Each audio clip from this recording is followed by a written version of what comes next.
Hello, into this video, we're going to look at Fibonacci, an extension of part 1 of this video.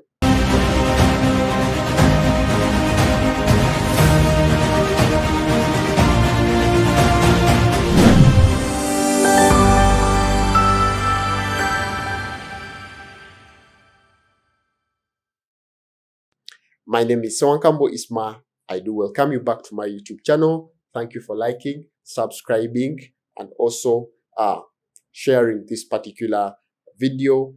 Thank you so much. Well, this is just an extension of our previous video where we literally looked at the Fibonacci sequence. Behind me, of course, you can see starting with 0, 1, having adding the two preceding numbers to get the following number. Just as we saw, if you haven't really watched this video, please do. It's also up here. Please go and watch this video such that you enjoy and quite learn a lot from the very video. So at this very moment, allow me start with the golden ratios. I already told you it's from this golden ratio that Fibonacci, of course, came to realize that we get golden ratios, okay, from the very sequence, which are point of existence in each and everything molecular. For instance, these golden ratios, they are actually fractions that tend to appear in each and everything molecular. So we call them golden ratios because they're gold, like it's a piece of gold in each and everything. So since it's a piece of gold, so the same piece tends also to exist in the financial markets, which for this case are the charts. Of course, this is something to do with technical analysis and all that. So at this very moment, allow me start on how we can get the golden these two golden ratios from this very sequence, and we see what will be next. So we're going to see how we get the golden. The first golden ratio, of course, is actually 0.618, and 0.618 tend to exist in each and every aspect of life. So for this case, for us to get the 0.618 from our golden ratio, it's just a matter of actually getting any number from the sequence. You divide it by the following number, you'll always get 0.618. That is if at least you do not take it from at least the first first two numbers. So for this case, if you actually tend to get, like for instance, if I get 34, which is this, I divide it by 55, I must get 0.618. So this is a golden ratio. You can also try it and see. If you also get 144, you divide by 233, you'll still get the same answer. Just for you still get the same answer, which is 0.618, which makes it a golden ratio in any. So you can get you can just get 233. You divide it by 377, you still get the same answer as 0.618, which is a golden ratio. So at this very moment, we have gotten our first golden ratio, which is 0.618. Now, getting this alone isn't enough. It's then your job to get another golden ratio, which is 0.382. Okay? So for you to get 0.382, you just get any number from the sequence, skip the following number, divide it by the following number, you'll always get the same answer. Okay? Like for instance, for this case, if you just get 55, skip this one, you divide it by 144, you'll always get the answer as 0.382. You can try this and see. It's always give you the answer as 0.382.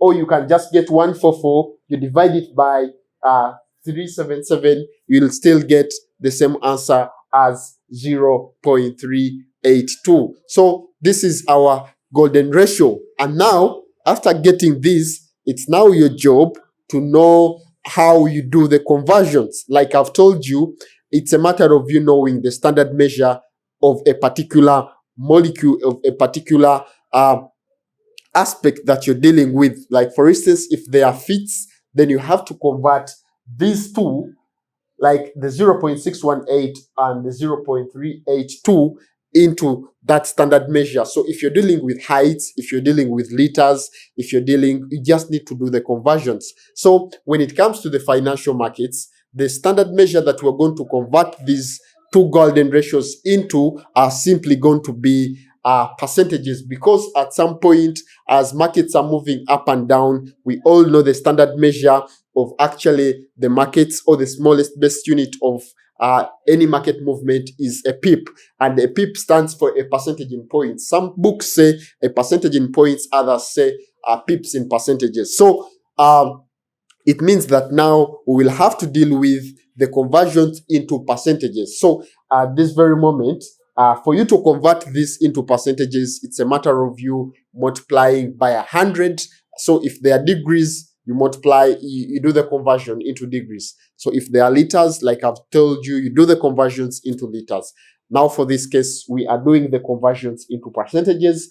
And at this very moment, to convert these into percentages, it's going to be simply a matter of you multiplying by 100. Now, when you multiply by 100, you will actually, because we have 0.382, and also we have 0.618. So if I multiply this by 100 times 100, I'll simply get here 38.2%, which we all know that it is a Fibonacci retracement level. So remember, when you actually go to your Fibonacci tool, you're going to realize that all it shows you is actually the Fibonacci retracement levels, which one of them is 38.2%.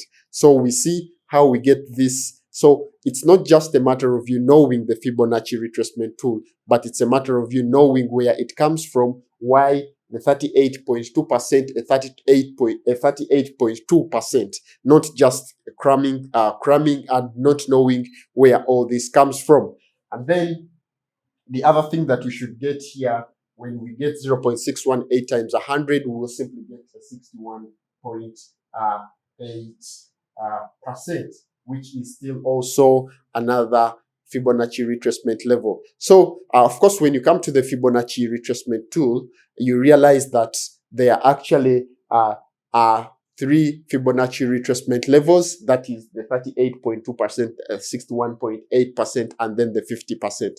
So the 50% becomes a key point, a key level here, reason being that we're looking at percentages, and you can't talk of 100% minus, of course, by a minus, you're talking about a 50%. So we add a 50% to be a retracement levels. So what these key levels mean, or what these Fibonacci retracement levels mean to us. So for the purposes of the Fibonacci retracement tool, we will now be simply having three Fibonacci retracement levels. That is 38.2%, the 50%, and the 61.8%.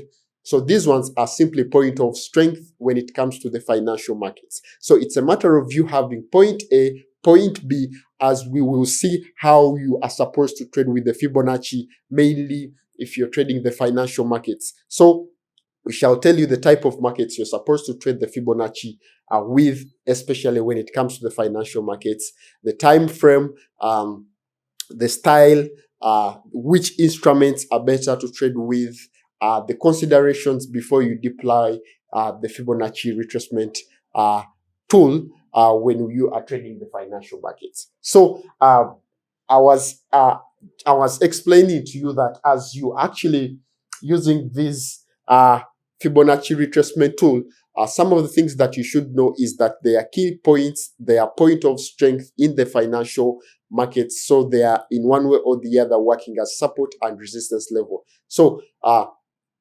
since they are point of existence, point of strength in the financial markets, they are working as support and resistance levels, meaning that when markets approximate to these levels, we expect the markets to bounce off these levels. So the Fibonacci retracement tool works in the way that if probably the market doesn't bounce off the 38.2%, then it will not miss out on the 50. If it misses out on the 50, then the next target is going to be a 61.8%.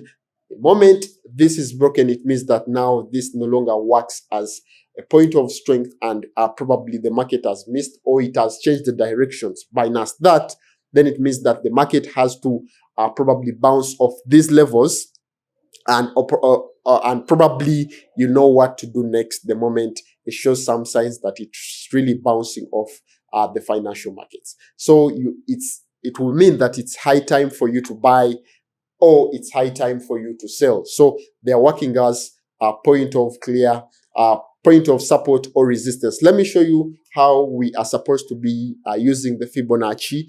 Just an illustration, but the whole structure well explained will be in the next video. That is going to be part 3 of this video on how we do this practically onto our chart. But before we get to that point, I can do a simple elaboration of how you're supposed to use this Fibonacci retracement tool with the help of the Fibonacci retracement levels. That is 38.2, the 50%, and then the 61.8%.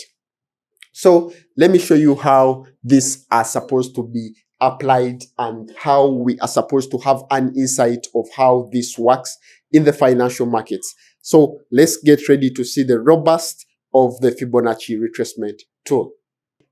Something that you should know if you're to trade with the Fibonacci retracement tool is that this Fibonacci works only when the markets are trending. If the markets are not trending, it's not applicable. So the illustration we're going to look at is going to be something relevant to the trending market. So we assume if we have a trending market of this nature, we have impulse correction, impulse correction, impulse correction, impulse. So we're looking at a scenario where there is breathe in, breathe out, breathe in, breathe out, breathe in, breathe out, breathe in. So that's how financial markets do move like I've already created a video about this on what leads to such movements in the financial markets. So if you have something of this nature, we have the impulse retracement, impulse retracement, impulse retracement. So we are at a point whereby probably we assume we have this already. Let me try to wrap them and of course remain with my trend line. Of course, this one we can call it a trend line. So if this is our trend line, we have point 1, point 2, and then we have point 3. So for any trend line to be a valid trend line, it must have touched 3 points. Okay. So if we have 1, 2, 3, it means that this market, it's been confirmed that this market is a trending market. It's not a ranging market, it's a trending market. That's after it has touched 3 points. So if it touches 3 points, we're looking at a point here to buy. But then before you buy, you can confirm this point, a retracing point, a point of strength. That's after you deploy a Fibonacci retracement tool. When you're deploying a Fibonacci retracement tool, some of the things that you should have point A and point B, for those that probably know how to use it. If you don't know, keep this in mind. We shall get to the point whereby you can use this. So you need to have point A and point B. So for this case scenario, we have, like I've told you, this is the impulse. This is the retracement or correction. So the wave that moves in the direction of the trend becomes the impulse. So the reason as to why we have identified the impulse is that our point A shows the beginning of an impulse, and then point A is the beginning of an impulse, and point B is the end of the impulse. So for this case scenario, we have our point A here as the beginning of this impulse wave, and then this being the end of this particular impulse wave.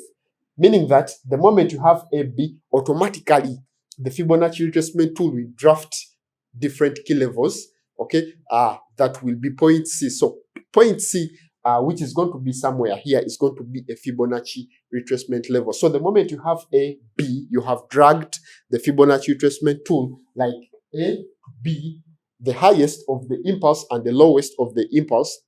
It's sometimes referred to as the whole time high of the particular impulse of the current trend market or trend, and also its bottom of that particular appropriate impulse wave. So we're looking at this wave. So we're having A and B. Of course, automatically C has to be a Fibonacci retracement tool. So it's at this level whereby you're going to find C giving three alternatives. For this case, they are going to be the 61.8, the 38.2, and then the 50, which we have already chosen to be our Fibonacci retracement levels. So these lines are going to be drafted along here, meaning that as this market comes to this, as it makes this correction or retracement, so it means that the reason as to why the Fibonacci retracement tool is called the Fibonacci retracement tool, because it gives us the end of the retracement. So the retracement we are looking at here is from A to C. So this means that this market can either bounce off from this point, or it can come and bounce off here, or it can come and bounce off here. So amongst these levels, we now see that aspect of strength that we have been always looking at, which is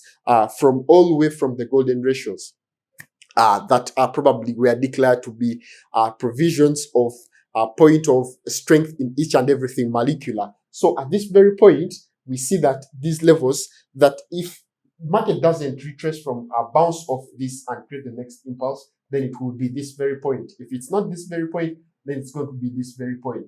So the moment here this is broken and the market continues down, it means that now this trend we expected to be a trend now ceases to be a trend, and we see a change, a consolidation in the general market movement. So hence there is nothing like a trend, and we're in position to identify all these levels with just a help of the Fibonacci retracement levels.